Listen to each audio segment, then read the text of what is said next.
back, everyone. Happy, bored, sad, lonely. Do you eat? If so, you are not alone. Emotional eating is very common, especially post-pandemic.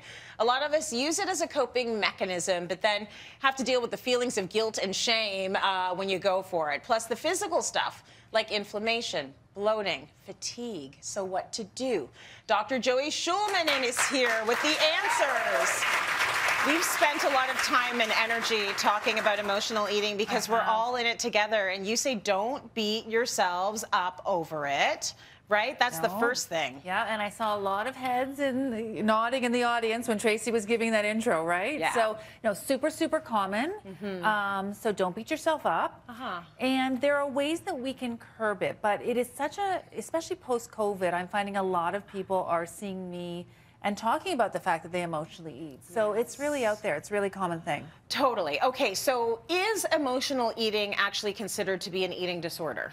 No, it's not. It's, I mean, can in a rare situation it cross over into an eating disorder? Yes, it can cross over to an ED, an eating disorder at times. Yeah. But most people I see, I will say to them 10 being high stress, 0 being no stress. What are you out of 10? People these days are 7, 8s, 9s, or 10s. And they're using food literally to stuff their feelings. And it is a mindless way to eat, but it doesn't, it's not a reflection on your willpower, on your personality.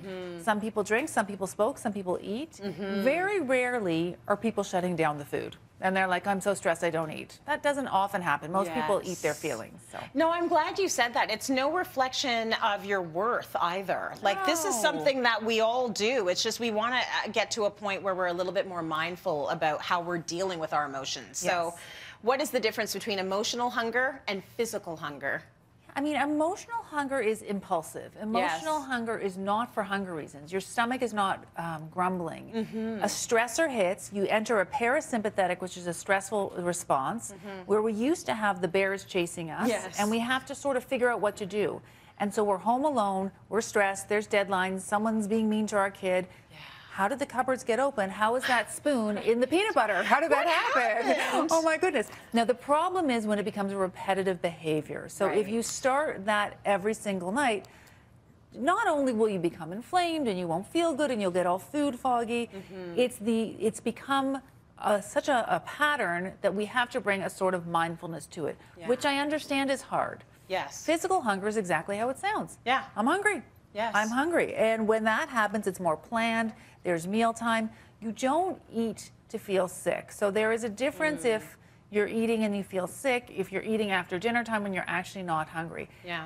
One more thing, Tracy, is emotional eating rarely happens in the early hours.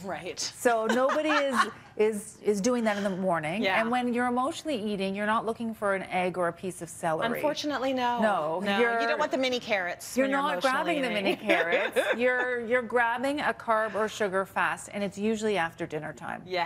Okay. So these things become a cycle, and that's what you have to be really cognizant of.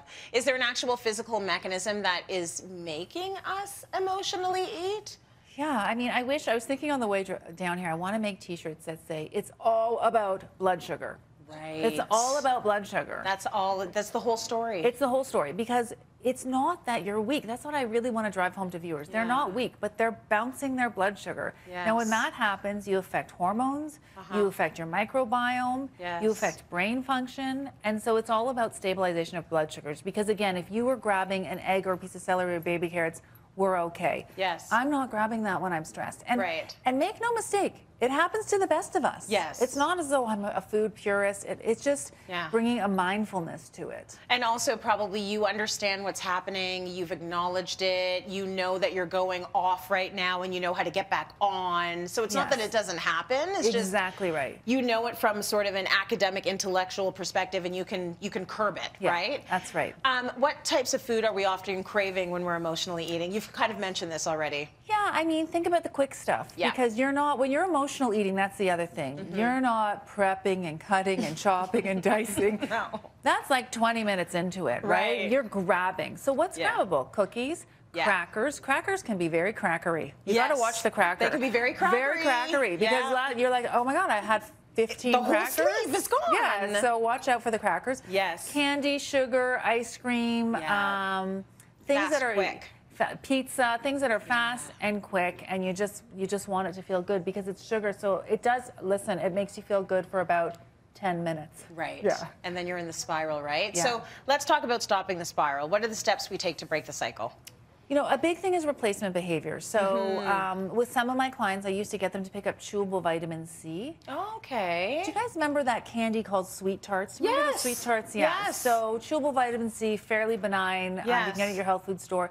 If you pop one and you chew on it, it gives you a little bit of a sweet hit. So it slows you down. Okay. Sweet herbal teas gives you that sweet hit, slows you down. I'm not going to say, take a cold water bath, blah, blah, blah. You're not doing that when you're emotional eating. Right. But if we can, this is the take-home point, if we can put a pause in between A to B, that pause becomes a habit.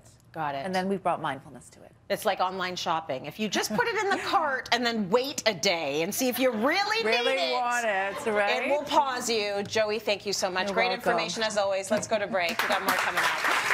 Go ahead, Molly.